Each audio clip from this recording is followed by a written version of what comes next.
Bueno. Hola, buenas noches o buenas tardes. Muchas gracias por estar aquí en la Escuela de Gobierno y Transformación Pública, sede Mixcoac, en el evento de adopción de la nube en la Banca de México hacia una colaboración multisectorial.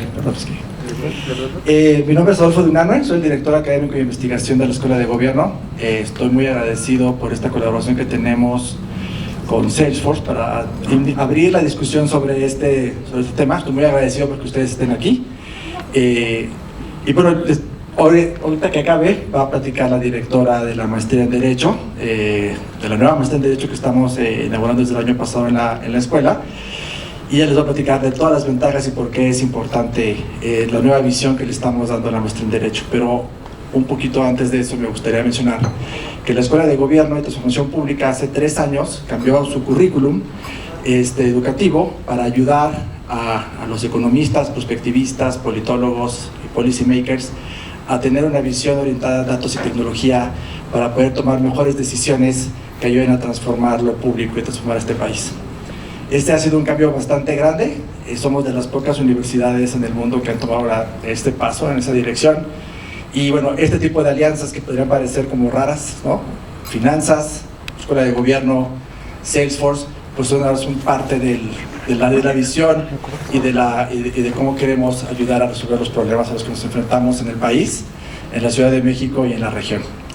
Entonces, de nuevo, muchas gracias por estar aquí y los dejo con la directora de la maestría en Derecho, la doctora Aileen.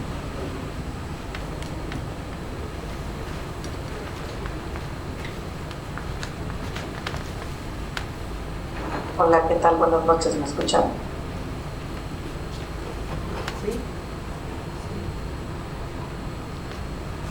Sí, ¿ya me escuchan? Sí.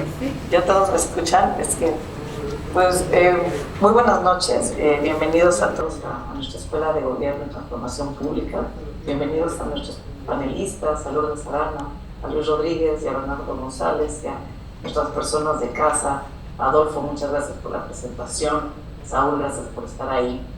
La verdad es que pues había pensado en tener y compartir con ustedes a lo mejor una presentación un poquito más formal de lo que es nuestra maestría, nuestro ecosistema legal, pero la verdad es que prefiero tener unos minutitos con ustedes para poderles platicar lo que estamos haciendo en nuestro ecosistema legal, cómo está compuesto y cuál es el cruce con el tema que ustedes van a abordar el día de hoy. Como pues ustedes seguramente lo han vivido en estos últimos años, han visto cómo hemos transitado un tiempo en que pues, la tecnología está presente en todos los ámbitos de nuestra vida. En los últimos años, principalmente, la tecnología ha cambiado la manera en que interactuamos en nuestro mundo, interactuamos en nuestro trabajo, interactuamos con nuestros seres queridos. Nuestro propio ecosistema legal, su diseño, ha vivido estos propios cambios y seguramente no ha terminado de tener estos cambios. Y esto es así porque si algo ha caracterizado esta época es el cambio. Y por ello es que debemos de estar preparados para aprender a trabajar con el cambio y no estar pues en contra de él, ¿no? Como comentaba, la propia naturaleza de nuestro ecosistema, de nuestra maestría, está diseñada a cambiar, a transformarse y a potencializar el cambio para así poder dotar a nuestros alumnos de estas herramientas para poder ser parte del cambio. Muchas industrias y disciplinas actualmente ya han experimentado este cambio y algunas otras pues van en un proceso mucho más lento. El derecho, sobre todo en nuestro país, aún está en esta etapa de transición. Si reflexionamos sobre este cambio, pues veremos que lo que tenemos enfrente es un cambio sobre las herramientas de cómo se puede ejercer el derecho de manera eficiente. Va sobre un poco la adaptación de este sistema normativo a la realidad, ¿no? que estamos viviendo o que se desea regular, pero también va sobre los contenidos que debemos incluir en la enseñanza de derecho. Y para esto, pensando un poco en el tema que van a abordar el día de hoy, se me ocurrió un ejemplo y creo que pues habla mucho de quiénes las personas que están ahí y de lo que van a hablar en los siguientes minutos. O sea, durante la pandemia, en el encierro, como decíamos, cambió la manera en que las personas nos relacionábamos, ¿no? No solamente a nivel personal, sino a nivel profesional. Así como cada uno de nosotros tuvo que aprender a utilizar diferentes herramientas para poder tener acceso no solamente a servicios públicos, sino a la salud, al trabajo y a la educación.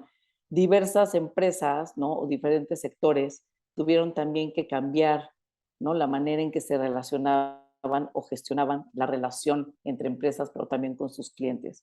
O en su caso, también tuvieron que mejorar la manera en que generaban procesos para hacerlos de manera mucho más eficientes en medio de una crisis. La pandemia pues aceleró estos procesos que de alguna manera llegaron para quedarse. Recordemos cómo pues antes de la pandemia tener acceso pues, a nuestros insumos laborales implicaba tener a lo mejor en la mayoría de los casos un hardware específico, el cual nos obligaba a estar en un lugar físico específicamente y que constantemente teníamos que estar actualizando pues esta idea o este concepto o esta visión hubiera sido imposible en medio de una pandemia. O sea, yo me pregunto y les pregunto a ustedes, ¿qué hubiera pasado si no hubiéramos tenido la posibilidad de tener acceso a herramientas externas a las cuales podíamos tener acceso por medio de un navegador y sin un hardware específico? Tan solo con una conexión a internet podíamos tener acceso a nuestra información que además, ¿no? Pues iba actualizando automáticamente. Y si esto fuera poco, otro aspecto que pues, es sumamente importante fue la posibilidad de movilidad que se generó a partir de tener acceso a nuestra información, a nuestros datos desde cualquier dispositivo. Es así que pues la nube, ¿no? Se convierte en una herramienta imperativa, no solamente en diferentes sectores, ahorita hablando específico, en los servicios financieros, a medida que el sector se prepara para un mundo con muchos más competidores, ¿no? Nuevos, muchos más agresivos, clientes más exigentes, datos abiertos, innovación constante y crecientes demandas regulatorias. Me parece que la nube no es algo que es simplemente almacenamiento o potencia informática, es una plataforma, es una visión basada en la toma de decisiones en tiempo real, con menor fricción, con productos innovadores y experiencias personalizadas, ¿no? Y esto, bueno, esta carrera pues empezó durante la pandemia, bueno, venía desde antes, pero se acelera durante la pandemia.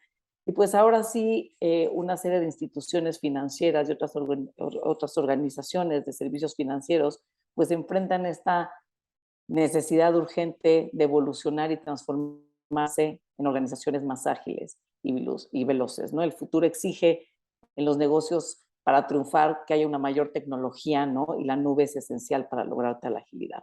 Y bueno, de la misma manera que sucede, ¿no? con la nube, es que nuestros objetivos principales, ¿no? Dentro del ecosistema legal que hemos creado, es poder dotar a nuestros estudiantes de estas herramientas necesarias para potencializar el cambio, aprovechando la tecnología para encontrar nuevas oportunidades ya que si sabemos aprovechar estos cambios, esta disrupción se convierte en una oportunidad. Cuando nosotros hablamos de la transformación en el sector legal, hay que tener claro que no solamente están cambiando diferentes aspectos dentro de este gran todo que entendemos como la industria legal, sino que también están cambiando aspectos específicos por sector.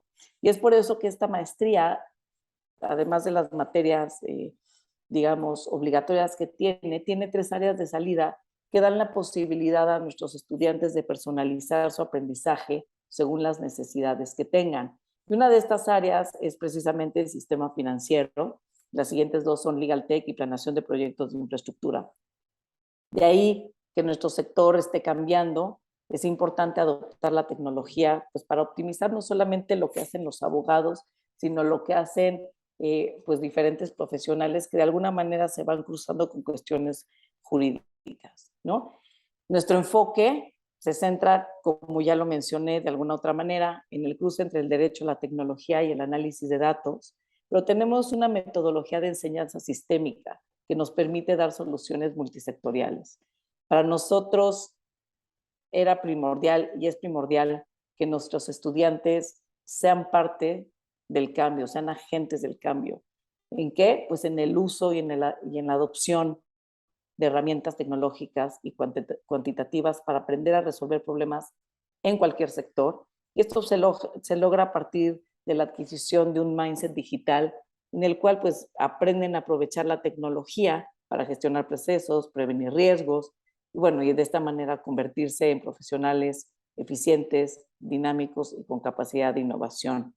Nuestro ecosistema legal es la muestra, ¿no? O se materializó con una finalidad muy precisa, mostrar que de toda crisis pues pueden hacer cosas buenas. Jamás creo que olvidaremos lo difícil que ha sido estos últimos años para todos nosotros, pero es un ejemplo de que ninguna adversidad puede paralizar el talento y el esfuerzo de las personas para producir beneficios y así poder lograr evolucionar en este escenario tan complicado que de ahora en adelante nos ha tocado vivir.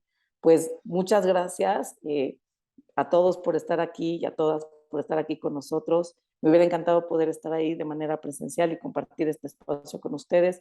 Seguramente de este panel van a salir información muy interesante. Bueno, y pues me despido. Muchísimas gracias.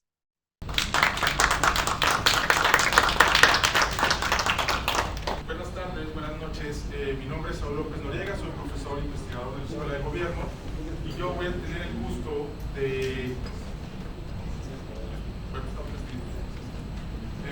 gusto de moderar esta conversación.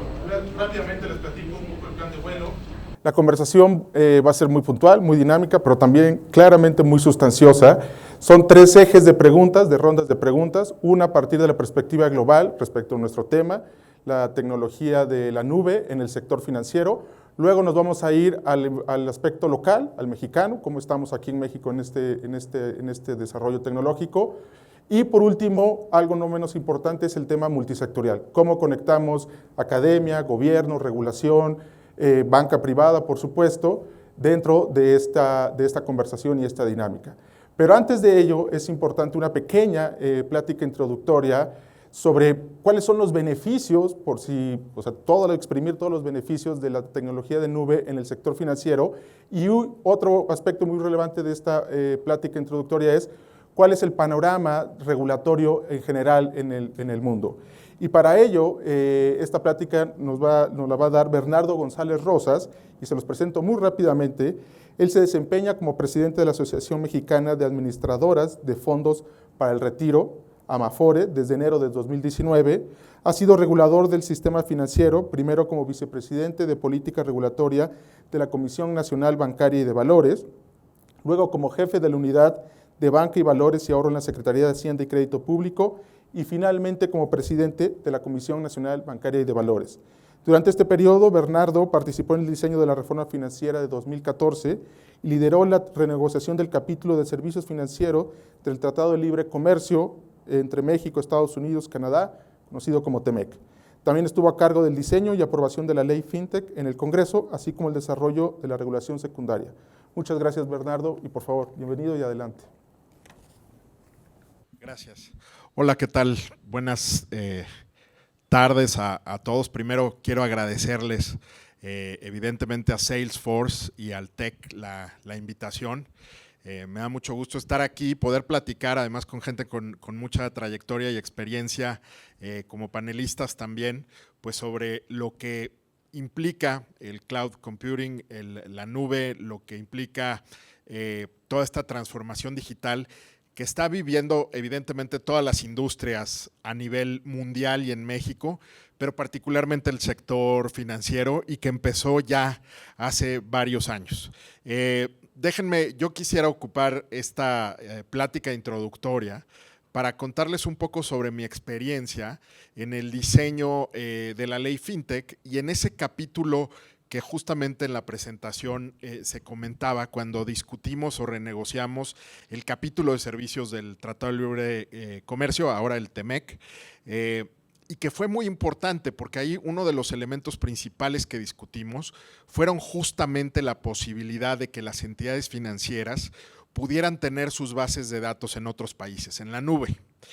Era algo para 2015, cuando estábamos teniendo esas discusiones, sí fue 2015, creo que un poco después, cuando estábamos teniendo esas discusiones, pues obviamente no había regulación, ¿no? La Comisión Nacional Bancaria, por ejemplo, le permite a los bancos o le permitía a los bancos el poder utilizar a proveedores de servicios como Amazon o como algunos otros que ya manejaban el servicio de la nube, pero no estaba lo suficientemente extendido. Entonces era un reto particularmente y quisiera un poco recordar esa experiencia. Pero déjenme primero platicarles porque pues, la regulación en México ha estado muy enfocada desde 1995 a la parte prudencial, a fortalecer la regulación prudencial de las entidades financieras.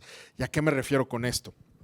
A que los bancos tengan suficiente capital para enfrentar eventos no deseados, no planeados, ¿no? De riesgos, requerimientos de liquidez, de apalancamiento, que sus reportes contables tengan pues, las últimas prácticas internacionales en materia de revelación contable y financiera, que se hagan las reservas adecuadas y sobre todo cumplir en general con las disposiciones y las reglas que muchas veces se discuten en los organismos que establecen estándares internacionales. Me refiero a Basilea, me refiero a IOSCO en el caso del mercado de valores, etcétera. Entonces, esa regulación, al estar tan enfocada en la parte prudencial, la verdad es que a veces los reguladores pues les toma tiempo, ¿no? Hacer catch up con las tendencias del mercado. Yo me acuerdo que en el 2013 llegaron unos jóvenes con una empresa que yo me burlaba de ellos porque les decía que se llamaba lavadora, ¿no? Que eran, en realidad se llamaba fondeadora, pero yo les decía lavadora, ¿no? Porque me parecía que podían lavar dinero ahí. Y la verdad es que el modelo que ellos traían era el modelo de, ¿cómo se llamaba esta? De crowdfunding. Imagínense el crowdfunding en 2013. Y entonces llegan con los reguladores a preguntarnos que si no estaban haciendo captación irregular. Y les decíamos, pues si no tienes una licencia para captar y estás recibiendo recursos del público, pues sí estás posiblemente incurriendo en captación irregular. Y ahí lo que se tuvo que empezar a entender es que ellos no tocaban el dinero de los clientes, que en realidad lo que hacían era poner una plataforma para que los clientes le pudieran prestar dinero o invertir en empresas de manera directa y sin intermediación. Es decir, ellos no estaban captando. Pero esa delgada línea pues no estaba muy clara y había que ponerla en blanco y negro y había que darle certeza a los inversionistas, me refiero a quienes invertían en desarrollar estas plataformas. Había que darle certeza también a quienes las usaban, certeza a las autoridades de que no iba a haber algún fraude en alguna de estas plataformas, entre otras cosas. La verdad es que esa discusión que empezó en 2013 concluyó con la promulgación de la ley FinTech en mayo del 2018, curiosamente una convención bancaria para gusto de los banqueros, y realmente fue un proceso pues largo. Acá veo a Gilberto que éramos como colegas y compañeros en la CNBB cuando hicimos la ley y las disposiciones secundarias. Y les podemos narrar, pues obviamente todas las reuniones para entender los modelos de negocios, para entender la tecnología. Pero miren, ahora que estamos platicando aquí, que hay abogados también que estaban platicando de la maestría en Derecho, una innovación de esta ley FinTech fue precisamente el tener una ley o un diseño regulatorio que pudiera permitir que algo que no conocíamos estuviera regulado. Pudimos regular las plataformas de crowdfunding con principios de capitalización, de liquidez, de protección de los consumidores, de competencia, de prevención de lavado de dinero, evidentemente. Pero algo que no sabíamos es qué nuevos desarrollos iban a venir hacia adelante y cómo hacer una ley fintech hoy que pudiera regular las cosas del futuro. Y ahí es donde viene la innovación legal, si me permiten, porque si adoptamos una figura que se está utilizando mucho en Reino Unido, en Australia y en otros países, en los sistemas de Commonwealth, en los que realmente no es un sistema como el nuestro, un sistema civil que tiene reglas muy claras, sino que hay cierto espacio para interpretar y para innovar. Esos sandboxes o areneros que se utilizaban en Reino Unido, en Australia, etcétera, los pudimos incorporar a la ley FinTech con mucha creatividad, la verdad, de los abogados de la Procuraduría Fiscal, de la Comisión Nacional Bancaria de Valores, del Banco de México, justamente para permitir que hubiera este sandbox y que se le permitiera a las fintechs y a las entidades financieras tradicionales el poder hacer pruebas sin tener que tener un marco regulatorio predefinido. Entonces se les dio facultades a las juntas de gobierno de los supervisores para que ellos pudieran determinar reglas, pero siempre que estuvieran en 7 cajones muy claros. Evidentemente temas prudenciales, de capital, de liquidez, en temas de protección de los consumidores de servicios financieros, en temas de prevención de lavado de dinero, de competencia, de que la tecnología fuera agnóstica, es decir, que ningún regulador prescribiera necesariamente una receta tecnológica para resolver un problema o que sesgara el desarrollo de la tecnología, y por otro lado que se promoviera la inclusión financiera porque era fundamental. El regulador entonces podía emitir reglas temporales por un periodo de 2 años que se podía extender más para emitir estas regulaciones que estarían en un oficio, en un papel de la Comisión Nacional Bancaria de Valores. Pero eso era muy innovador. Y esa es la manera en la que a veces se permite o se da espacio para que la tecnología avance. La verdad es que, y Gilberto, a lo mejor me puedes ayudar, pero me parece que no ha habido muchas solicitudes de sandbox a la fecha en la comisión, lo cual es una lástima, porque al final ahí ya es donde yo veo el futuro, en realidad, de la ley FinTech, que le permita al sector financiero innovar sin tener que cumplir con leyes pesadas o reglas, y que el regulador aprenda de las experiencias de esos sandboxes para luego modificar y adecuar la regulación. Digo, eso por el lado de FinTech, pero evidentemente una de las cosas que estábamos buscando también es cómo hacer a la comisión más eficiente y en sus modelos de supervisión. Y ahí lo que traíamos era, por ejemplo, el famoso RegTech, ¿no? Y el SupTech. Cómo hacer la regulación y la supervisión con tecnología. Una cosa que estábamos buscando era que las entidades financieras pudieran evolucionar de tener que conectarse a la computadora central de la CNBB para entregar su información de reportes regulatorios, lo cual lo tienen que hacer a veces diario, a veces cada cierre de semana, a veces cada cierre de mes, cada trimestre, y es una verdadera pesadilla. Y luego entregar discos compactos a la comisión para que esos se almacenen ahí y queden arrumbados para la eternidad. Estábamos buscando crear un sistema de una nube, un cubo de información en la nube en la que todo el mundo pudiera cargar la información, todas las autoridades financieras revisarla y poder auditar, porque además cada autoridad hoy le pide a las entidades financieras información, reportes regulatorios que a veces son los mismos, pero bueno. ese es un desastre. Y bueno, ya para concluir, esperemos que eso se pueda avanzar. La verdad es que fue un proyecto trunco, pero algo que creo que es muy importante para las autoridades financieras. Y finalmente, cuando estuvimos en la parte de la negociación del Tratado de Libre Comercio, era fundamental para el gobierno americano el permitir estos modelos de nube.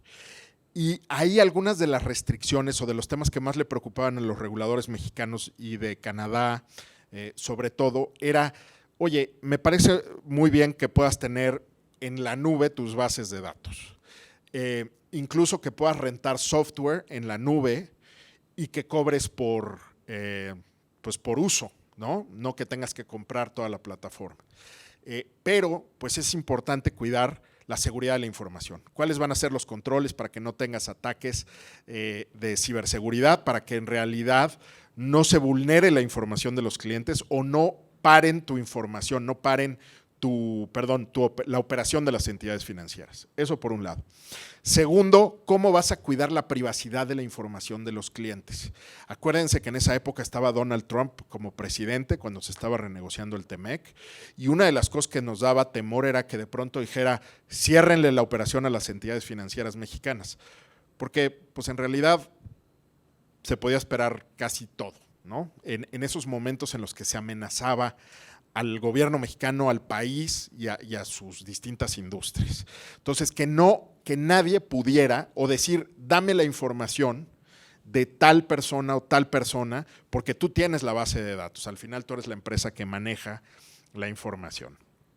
Por otro lado, una preocupación relevante también era cómo poder acceder. El supervisor tiene que tener la posibilidad de revisar que la programación, que los fierros o los controles que tiene el proveedor de la nube, pues cumplen con estándares prudenciales, con estándares regulatorios.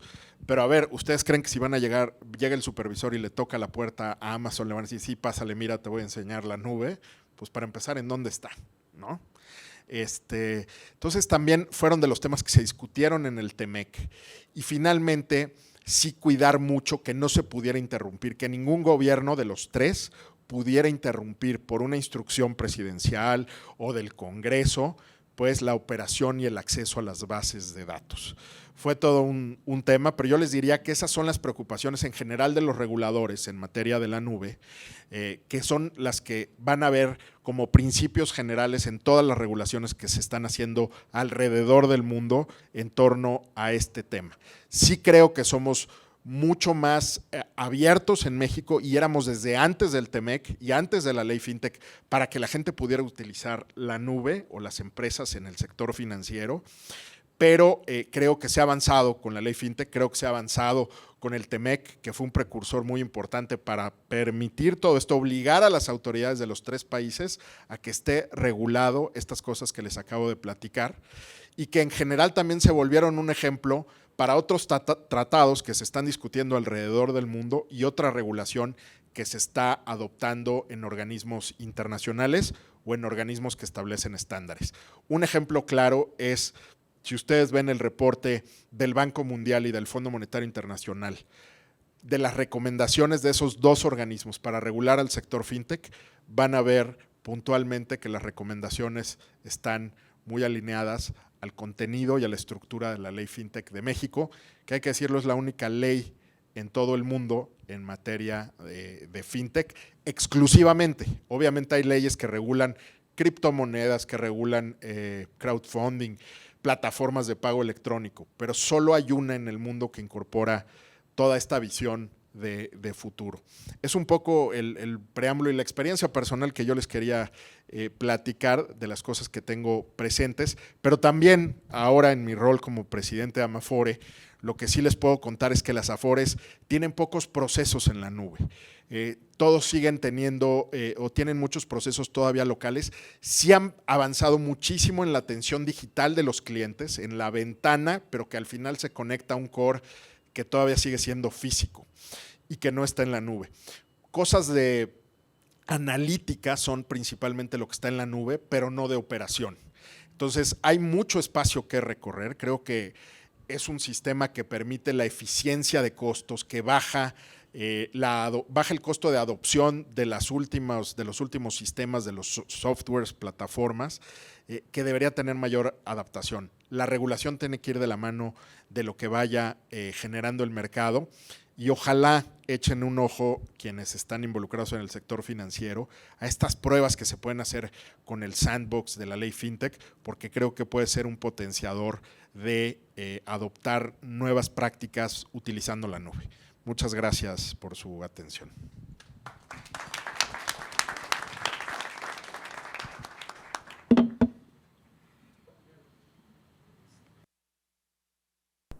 Pues sí, pasamos, por favor. Por favor.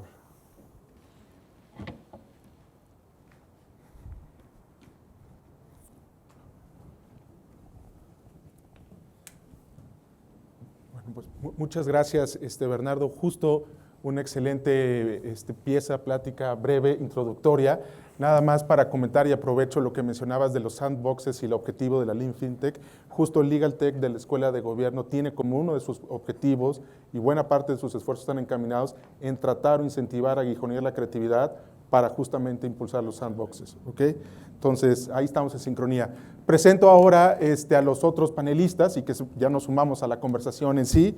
Lourdes Arana es directora ejecutiva de estrategia transformacional en Actinver, siendo responsable de la gestión de campañas de marketing, la atracción de clientes asesorados de manera 100% digital, la identificación de proyectos estratégicos para promover la transformación digital en el grupo, así como la definición de la estrategia corporativa en todas las líneas de negocio, así como la automatización de procesos.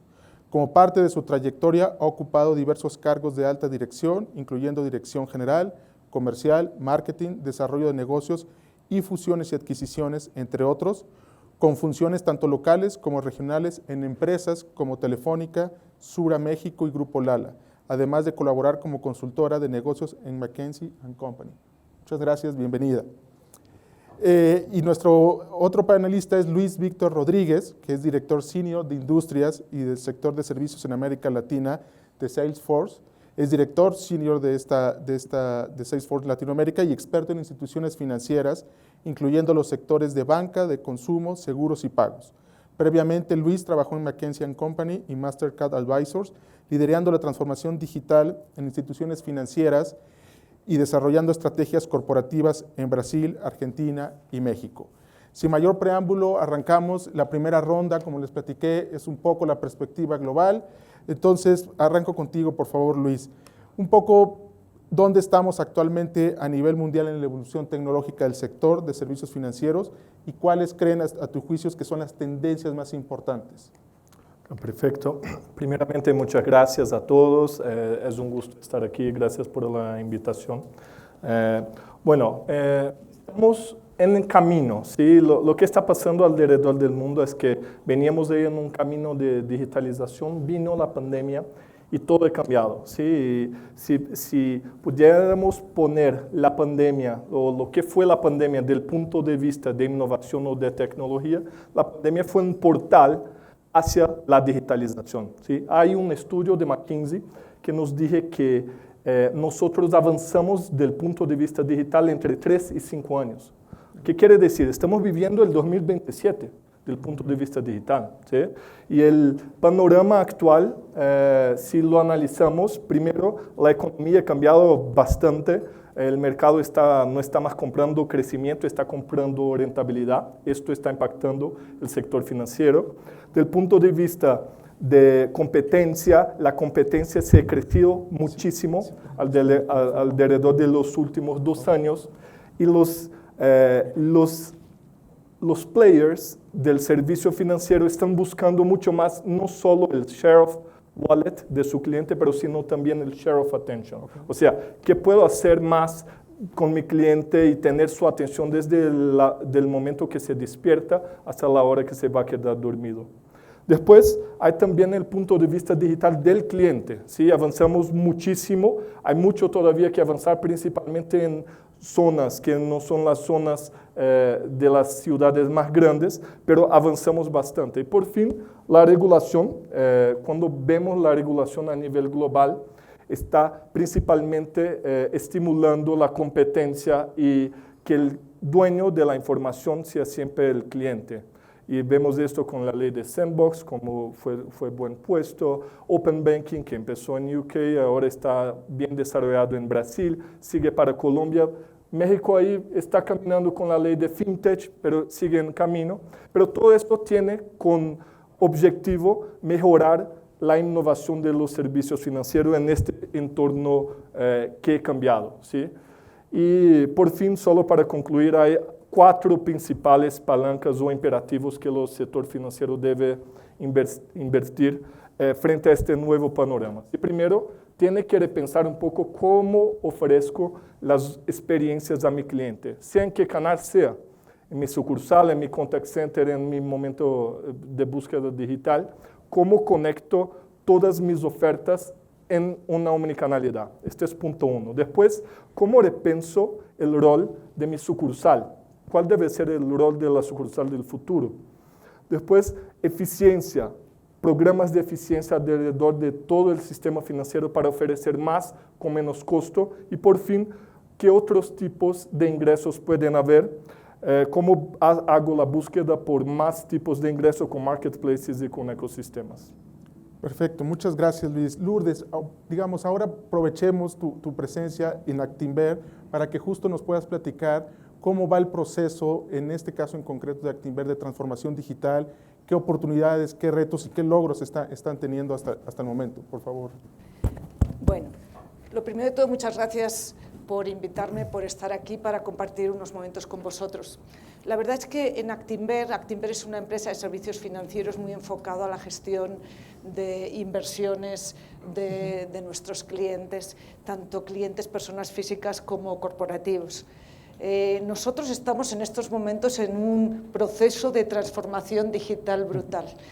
Y es una transformación digital de la cual esperamos mucho, porque queremos tener la aceleración de nuestro crecimiento muy fuerte. Queremos en 4 años multiplicar por 4 el número de nuestros clientes. Y eso la verdad es que se dice pronto, pero requiere de un esfuerzo muy fuerte.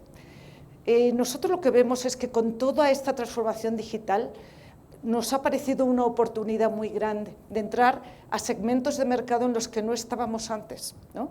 Nos encontramos con clientes que son nativos digitales o clientes que adoptan el mundo digital de manera muy fácil y que cuando quieren ser servidos por las empresas financieras, lo quieren hacer a veces por autogestión o quieren que les enseñen, pero no quieren tener ese tipo de relación que tenían en un negocio tradicional. Y esto pues, nos está abriendo un segmento de mercado que es muy grande y que además está creciendo cada vez más. Por otra parte, también con el tema de la pandemia, ¿qué es lo que nos ha pasado? Lo que nos ha pasado es que nuestros clientes tradicionales que nos venían a ver a los centros financieros para hablar de su patrimonio y de inversiones, pues se han empezado a acostumbrar a comprar todos los productos y a tener todos los servicios a través de medios digitales.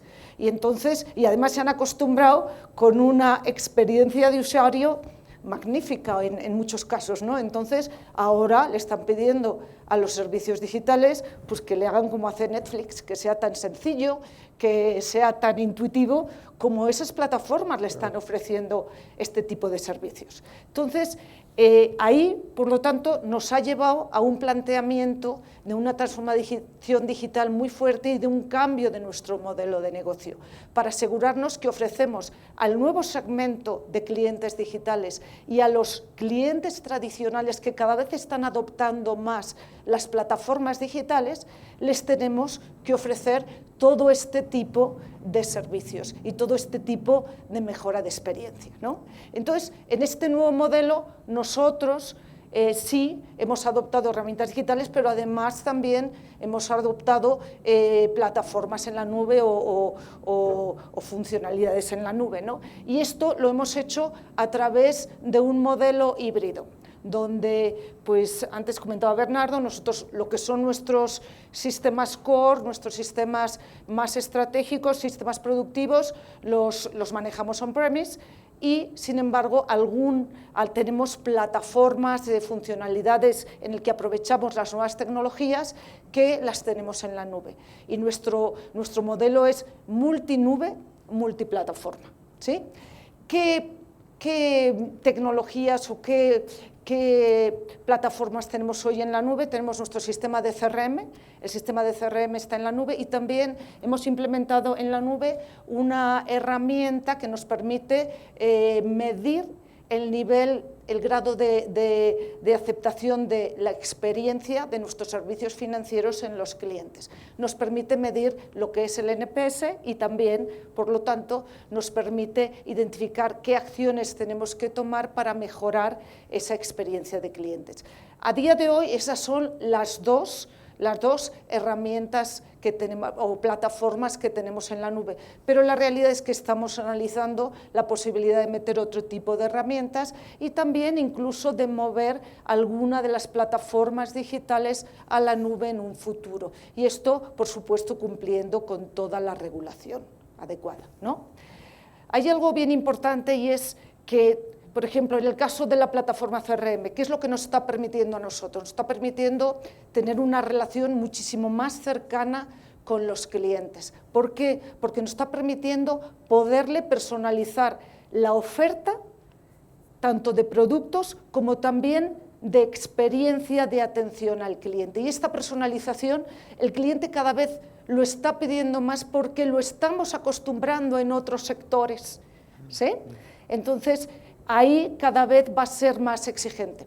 Por otra parte, también nuestra herramienta CRM, al estar en la nube, nos permite utilizar modelos de Machine Learning que nos permite aprovechar los datos, tener un mayor conocimiento del cliente y poderle ofrecer de nuevo una experiencia mucho más personalizada y darle lo que requiere para que se quede con nosotros, para que incremente la posición con nosotros o para que nos compre otros productos.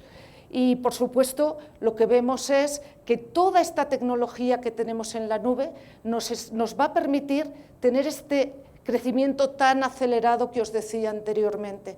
¿Por qué? Por las características de estas tecnologías, por la disponibilidad, por la escalabilidad que nos permite crecer de manera tan fácil y tan ágil como queremos, y por la seguridad que ofrece a los datos de los clientes, y también por la capacidad que nos ofrece tanto de cómputo para el manejo de los algoritmos de inteligencia artificial, como también capacidad de almacenamiento. Y realmente todo esto con el fin de ofrecerle al cliente una mejor experiencia en los servicios financieros. Pues tal cual, están teniendo una enorme transformación digital. Muchísimas gracias, Lourdes. Voy contigo, Bernardo, aprovechando, ya platicaste mucho y muy interesante la experiencia del TEMEC, la experiencia de la ley FinTech, pero un poco si nos puedes dar algunos, platicando con autoridades estadounidenses, canadienses y todas otras experiencias en la CNB, ¿cuáles serían los retos principales en general, en términos globales, de un regulador, en términos generales? Y aprovecho, la pregunta es doble. ¿Cuáles serían los retos? Nos platicaste esta evolución del TEMEC, de la ley FinTech, pero ya con estos instrumentos, TEMEC andando, ley FinTech andando, ¿cuáles serían los principales retos de un regulador en México? Esa última está peligrosa. Está peligrosa, en términos muy generales. Pero, a ver, de lo primero te diría, creo que la armonización de la regulación, o sea, cuando estás hablando de la nube y de el cloud computing, pues al final estás hablando de algo que no está en ningún lugar en específico, ¿no? Y entonces, a lo mejor un regulador pues también se emociona mucho y dice, yo quiero hacer esto y aquello, pero si no tiene ese mismo eco entre sus reguladores, entre sus pares, pues va a ser muy difícil. Para eso también se crearon pues, los organismos que establecen estándares internacionales. El mejor ejemplo es Basilea, ¿no? Basilea lleva 3 versiones, creo que ya va para la 4ª versión de regulación prudencial para entidades financieras, para bancos.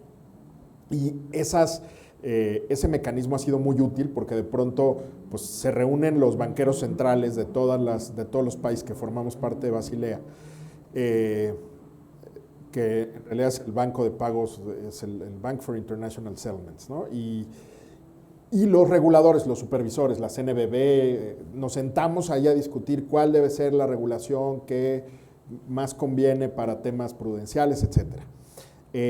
Ahí es donde se deberían de discutir estas cosas, pero para ser muy franco, la verdad es que es un organismo súper conservador, que realmente, por ejemplo, a mí lo que me tocó es que estaban haciendo inventarios de regulación a nivel mundial en materia de fintech, ¿no? En lugar de estar haciendo recomendaciones puntuales de qué se debería hacer para regular a los fintech o a los activos virtuales. Y han sido sumamente escépticos. Bueno, aquí nuestro principal reto para convencer que tenía que haber una ley fintech no fue el Congreso mexicano, al revés. Eso pasó por unanimidad, la ley fintech. Era el Banco de México, era los abogados y algún subgobernador que eran escépticos, ¿no? Y que decían, ¿por qué vas a regular eso?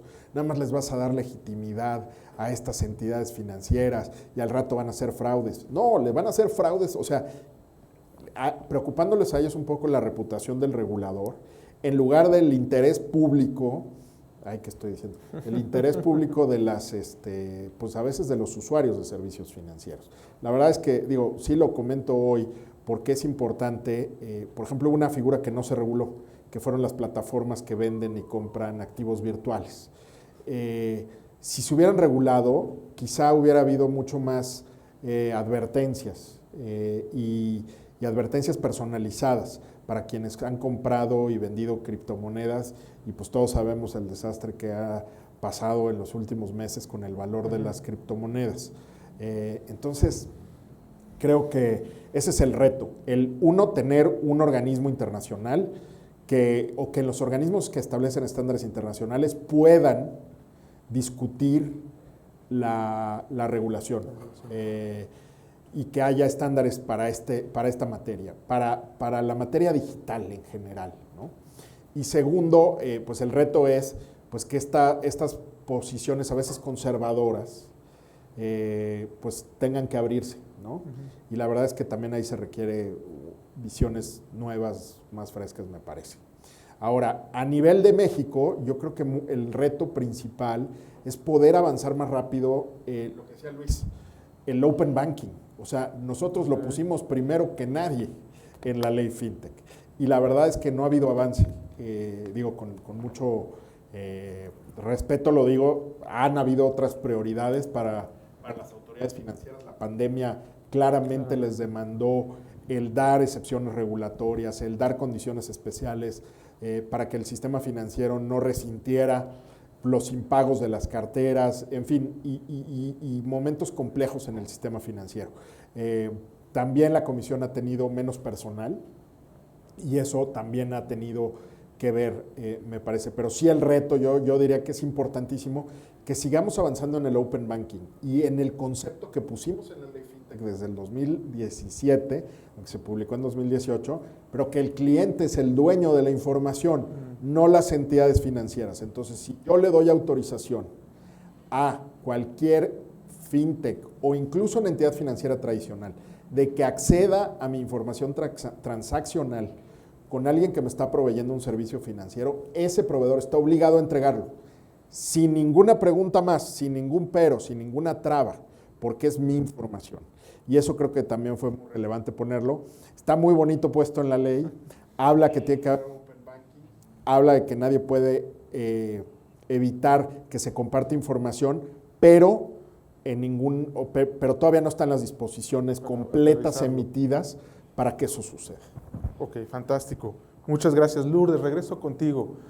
Un poco ya nos platicaste, muy interesante lo que está haciendo Actinver, pero desde tu experiencia en el sector, que es muy amplia, y tu trabajo en Actinver ahora, ¿cómo qué tendencias ves en la industria, en la banca, en México, en el mundo, de retos y soluciones justamente de servicios financieros, apoyándose de la tecnología en general y en concreto de la nube?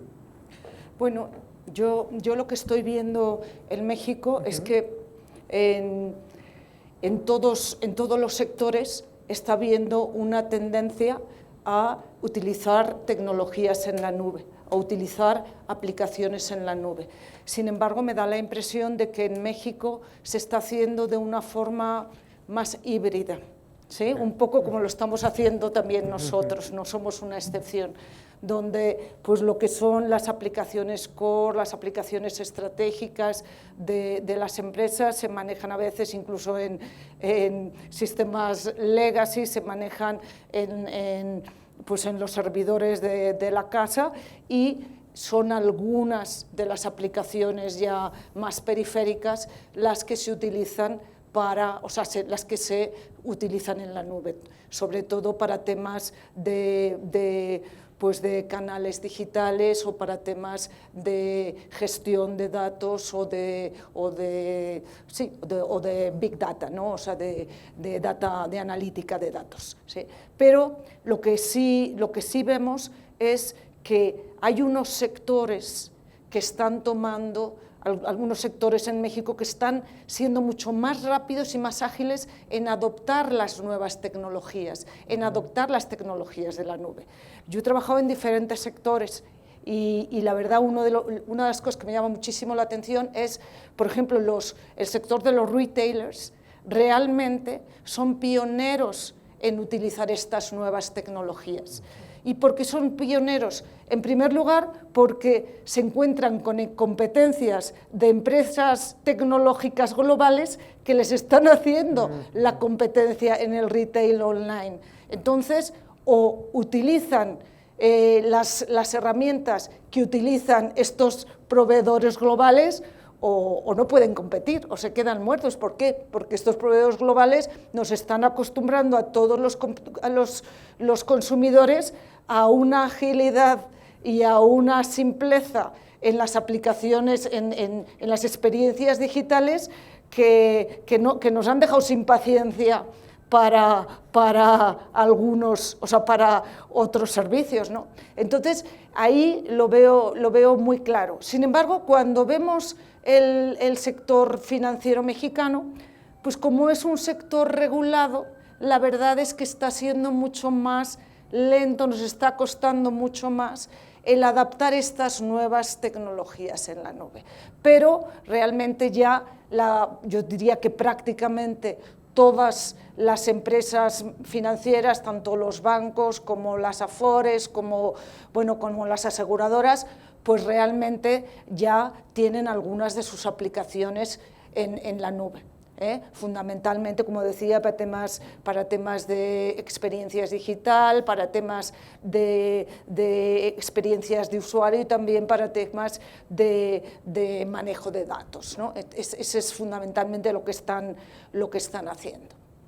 Excelente. Ahora, Luis, han platicado un poco, comentado las tendencias, retos, oportunidades del sector bancario y de los reguladores, pero tal vez creo que sería interesante que nos platicaras, por favor, qué beneficios desde la perspectiva del usuario, si tú le platicaras a un usuario, mira, yo te voy a contar los beneficios que esta tecnología, la nube trae al sector financiero y a los servicios financieros que tú puedes hacer uso de ellos ahorita, y como que se vislumbra en el futuro, mediano y largo plazo, de beneficios a partir, insisto, de la tecnología en general y en concreto de la tecnología de la nube.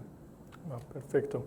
Bueno, los beneficios de la nube son muy claros, ¿sí? Primero, el tema de la modularidad, la flexibilidad, escalabilidad, seguridad y principalmente la velocidad que tú puedes poner tus productos o servicios en el mercado, en una velocidad extrema, ¿sí? Y esto tiene muchas implicaciones en el mundo que estamos viviendo. Primero, la nube es un habilitador de la inclusión financiera. Entonces, con todos estos beneficios que estamos viendo en la nube, un banco, una aseguradora o cualquier player del sector financiero puede proveer productos o servicios con mucho menos costos que podría proveer en soluciones 100% on-premise. ¿Y qué eso hace? Hace con que los bancos o las instituciones puedan incluir poblaciones que hoy no están atendidas por servicios financieros, sea por lo que sea por un tema de financiero, sea poblaciones más pobres. Después, la nube también es un habilitador de la innovación. Entonces, cuando vemos este tema de la velocidad es crítico para eso, ¿sí? Si pegamos una empresa y tomamos por base a esta empresa, le cuesta mucho dinero y enfoque poner un producto o servicio innovador al mercado, ¿sí? Y lo que hace la nube es que estas experimentaciones se pueden tomar de una forma muchísimo más ágil, flexible, sin mucha inversión. ¿Por qué? Porque casi todo es OPEX, no es CAPEX. Entonces, todo el sector, cuando se piensa alrededor de budgets, de inversiones y de enfoque, pueden estar mucho más enfocados a llegar al mercado de una forma mucho más rápida, con menos esfuerzo, y esto genera innovación. Y por último, la nube también es un habilitador de sostenibilidad. Entonces, cuando vemos los sistemas, todos los sistemas de la nube son mucho más eficientes del punto de vista energético. Lo que quiere decir que cuando ponemos una solución en nube, por ejemplo, en empresas medianas o grandes de México, quiere decir que estás poniendo de una forma energética de CO2 el equivalente a 60,000 autos a menos circulando en las ciudades mexicanas. Entonces, desde el punto de vista energético, también esto es un avance muy grande. Y bueno, en general, del punto de vista del sector financiero, es lo que veo. Primero, inclusión financiera, una carrera importante, muy amplia para innovación y sostenibilidad. Excelente. Ya vamos a cerrar, esta es la última ronda. Es la misma pregunta para los tres. Si quieres, iniciamos contigo, Bernardo, y continuamos. Un poco lo que hemos visto, y bueno, y claro, estamos aquí en la Escuela de Gobierno, es que toda digamos, madeja tecnológica, financiera, pues intervienen muchos actores, el gobierno, la industria financiera, la gente, digamos, los expertos tecnológicos y, por supuesto, los usuarios. Es claramente algo multisectorial. Que sea multisectorial no es nuevo, pero es particularmente multisectorial, me parece. Mi pregunta sería, ¿qué reto, qué experiencia ustedes conocen donde justamente el aspecto multisectorial ha sido clave para sortear ese reto? Ha sido indispensable y de otra manera el gobierno por sí solo, el sector financiero por sí solo, o la academia o los expertos tecnológicos por sí solo, difícilmente hubiesen podido. Bernardo, por favor. Digo, ejemplos de colaboración multisectorial que han resultado en proyectos exitosos, pues se me ocurren varios, ¿no? Pero hablando del tema en particular, claramente fue la elaboración, por ejemplo, de la ley FinTech, en la que hubo muchísimas reuniones con los reguladores no sabíamos, te digo, mi respuesta estúpida inicial, cuando recibí por primera vez a la lavadora, ¿no? Qué respuesta tan idiota, la verdad. Eran unos jóvenes y había que entender su modelo de negocios, había que tomarse el tiempo. Igual nos tomamos el tiempo para platicar con Daniel Fogel, el fundador de Bitso, y entender cómo funcionaban los activos virtuales y la paciencia que tuvo él para explicarnos qué eran, cómo funcionaba, qué era el blockchain, hacer pruebas. O sea, tiene que haber una discusión. Y luego vinieron los legisladores. Ahora había que traducirles a ellos lo que en lenguaje regulatorio nosotros habíamos asimilado pues, de los fintechs, ¿no? Y decirles es que así funciona y lo que queremos decir con esta regulación es esto, y hay que ir con los legisladores a platicarlo, y luego a difundirlo, y luego platicarlo con los banqueros, que pues no eran así como que los más prestos a que eso ocurriera, con nuestros reguladores también pares, ¿no? Entonces, ese es un ejemplo, yo creo, muy bueno de multisectorialidad. Y de hecho quedó plasmado en esa ley, que tenía que, por mandato de ley, reunirse los reguladores con los fintechs, con los bancos, con todos los sectores financieros, con todos los gremios del sector financiero, para discutir las innovaciones y para que todos estuviéramos al tanto y aportando de qué es lo que está pasando en materia tecnológica y qué tenían que hacer los reguladores para habilitar al sistema financiero mexicano para que sea un sistema financiero seguro y de punta a nivel internacional. Al final ese era el objetivo. Desafortunadamente esas reuniones no se han llevado a cabo. Están en la ley, son los retos. Esa ley se tiene que poner a trabajar de manera más amplia. De nuevo, no es culpar a ninguna autoridad, creo que han habido situaciones de coyuntura que han impedido que todo esto continúe en el ritmo en el que iba, pero sí son retos que se tienen que llevar a cabo. Yo te diría que es un ejemplo claro y un elemento fundamental que hay que meter a esta discusión es la nube, es cómo podemos potenciarla, porque lo que decía Luis ahorita me gustó muchísimo, tus tres beneficios, al final también se reducen en una experiencia del consumidor mucho menos frustrante que la que tenemos en ir a una sucursal y a que nos atiendan en 20 horas, ¿no? Nadie quiere ir ya.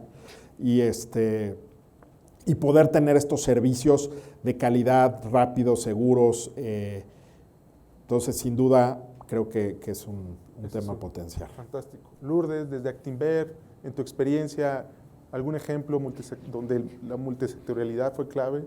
No, más que un ejemplo, a mí lo que me gustaría comentar es que realmente para que se dé la transformación digital en el sector financiero en México y con ello pues la mayor inclusión financiera, pues realmente tenemos que trabajar todos los sectores juntos. Si no, no hay forma. Tienen que trabajar las empresas de tecnología, tienen que trabajar las empresas financieras y tienen que trabajar los reguladores y, por supuesto, tenemos que escuchar al cliente, que es lo más importante, tenemos que escuchar al cliente. Entonces, a mí me parece que el mayor reto para esta transformación digital es el desarrollar una ley que sea clara y moderna y que incorpore todas estas posibilidades de las nuevas tecnologías. Y eso me parece que es responsabilidad de todos los actores. Todos tenemos que participar en ello. Las empresas de tecnología tienen que asegurarse que trabajan con los reguladores en hacerles entender o en explicarles cuáles son las ventajas de sus tecnologías y también los riesgos de sus tecnologías para que les den tranquilidad y capacidad de acción. Las empresas financieras me parece que tenemos que también trabajar con las empresas digitales y con el regulador, pero además tenemos que buscar la forma de desarrollar nuevos modelos de negocio que utilicen estas tecnologías más digitales, nuevos modelos de servicio que nos permitan aprovechar todo lo que hay, porque al final lo estamos trabajando para mejorar la experiencia al cliente. Y por último, el actor más importante, que es el cliente, sí o no va a estar seleccionando aquellos servicios financieros que le ofrezcan una experiencia más transparente, más segura, más clara, y los van a ir utilizando y seleccionando aquellas ofertas de valor que le interesan, ¿no? Muchas gracias. Luis, cerramos contigo, por favor. Solo complementando aquí algunos hallazgos. Primero, no creo que la adopción de la nube sea un tema de si vamos hacia la nube, principalmente en el sector financiero. Esto ya está decidido. La intención es, a partir de ahora, es cómo y cuándo nosotros nos vamos. Si vamos a poner todos nuestros front office, se va a hacer todo el core banking. La dirección es esta. Vamos hacia la nube. Lo que va a estar, lo que no va a estar, va a ser la gran diferencia entre un player y otro player. ¿Y por qué? Porque el mercado cambia mucho. Y la velocidad que aporta la nube para el cambio tecnológico, estar atento de las necesidades del mercado es muchísimo más rápido. Pero aún en México tenemos algunos retos, no solo en México, pero diría que en toda Latinoamérica. Primero, el tema del talento digital es un tema importante aquí. Se genera mucho menos talentos que necesitaríamos. El punto 2 es las capacidades de infraestructura digital. Está muy bien en las grandes ciudades, pero si vamos a regiones un poco más lejanas, todavía necesitamos un tipo de inversión en enfoque. Y por último, el tema, y aquí sí, de gobernanza. ¿Sí? Para eso necesitamos que todos los actores involucrados en los beneficios de la nube se coordenen. Estamos diciendo de los actores del sector financiero que van a tener ahí nuevos formatos de ingreso, mayor eficiencia, etc. Tenemos aquí la sociedad que tiene un beneficio importante de la inclusión financiera, el gobierno porque el gobierno va a tener un acceso o va a poder generar mucho más innovación, empleo, etcétera, y los proveedores de tecnología, ¿sí? Pero en general estoy muy confiante que México tiene las fundaciones necesarias para avanzar y avanzar de una forma muy rápida y para en algunos años ya ser una grande vitrine, un grande benchmark, no solo para Latinoamérica, sino también para el mundo en este tema. Fantástico, muchísimas gracias. Hay un poco de tiempo para algunas preguntas del público, de los invitados. No sé si... ¿Sí? Antes de las preguntas, solo comentarles que Salesforce hizo una colaboración en un estudio en el año pasado y este estudio está disponible en un QR code que está sobre las mesas y habla justamente sobre estas palancas, los beneficios de las nubes, qué retos tenemos, etcétera, etcétera. Está disponible para todos ustedes. Por favor. Excelente. No sé si hay alguna pregunta. Sí, aquí hay, por favor, y luego allá.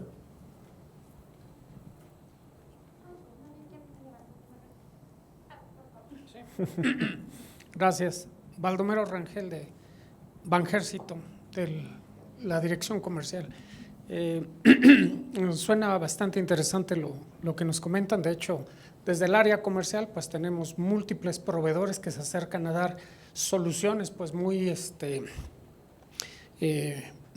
buenas que quisiéramos implementar.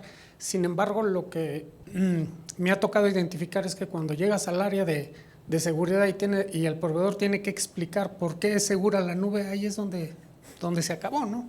O sea, porque tienes que considerar que lo que te dice Microsoft o lo que te dice Amazon, pues es real. En este sentido, ¿se ha avanzado en algo de alguna autoridad o algo que dé certeza de esa seguridad que tienen, ya no digamos core bancario, un sistema transaccional que vive en la nube? Siempre está el tema de la información. ¿Habrá algo en ese sentido, algún avance? Perdón. Bueno, justamente uno de los parámetros o requisitos que se estableció es que las autoridades pudieran supervisar, ¿no?, esas plataformas y que les dieran acceso a toda la información sobre los controles de seguridad y, en su caso, acceso. Entonces, si la Comisión Nacional, si ustedes le piden autorización de un sistema a la CNBV, pues la CNBV está obligada un poco a revisar los protocolos de seguridad que cumpla en general con las preocupaciones, ¿no?, existentes. Sin embargo, pues sí tiene que haber una revisión previa, obviamente, de las entidades que están solicitando pues esa incorporación. Y sí, obviamente el proveedor pues tiene que ser súper transparente a quien le está ofreciendo. En el caso de Amazon han sido, Amazon, Google, al principio no estaban como que muy dispuestos, pero pues han entendido también que era una manera de tener más mercado.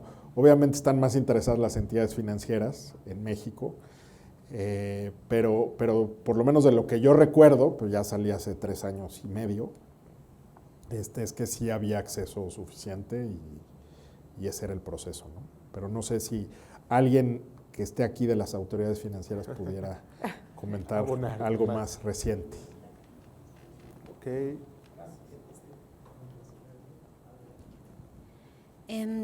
Hola, Cici de la Peña de la Asociación Latinoamericana de Internet, y hablamos justamente de cómo el uso de la nube debe ser incorporado en el sector financiero y cómo el marco regulatorio debería impulsarlo.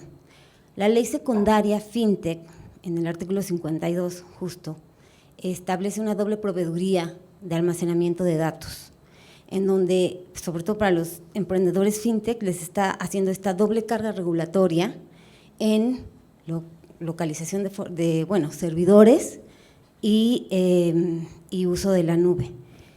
Hablábamos del contexto en el TEMEC, ahí obviamente hubo argumentos de que se estaba violando algunas de las cláusulas del TEMEC, capítulo de comercio digital para la no localización forzada de servidores. Inclusive hubo cartas desde el Congreso de Estados Unidos para evitar estas implicaciones en el artículo 52 de la ley secundaria. Y bueno, los argumentos de seguridad nacional que se dieron, pues al final de cuentas implementan el artículo 52 y esto es prácticamente, podría decirse que es como contradictorio a estar fomentando el desarrollo de la nueva tecnología en el sector financiero, ¿no? Con esta nueva tecnología en nube.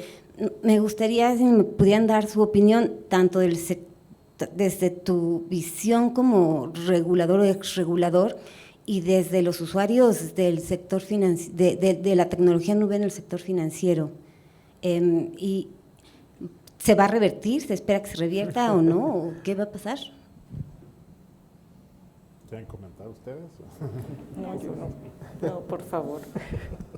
No, a ver, sí recuerdo que, ya no voy a decir nombres ni lugares porque me van a regañar, pero sí recuerdo que estaba la preocupación de una autoridad en particular de que hubiera alguna base de datos local, ¿no? A pesar de que estuvieras en la nube, como redundancia, como un mecanismo de seguridad.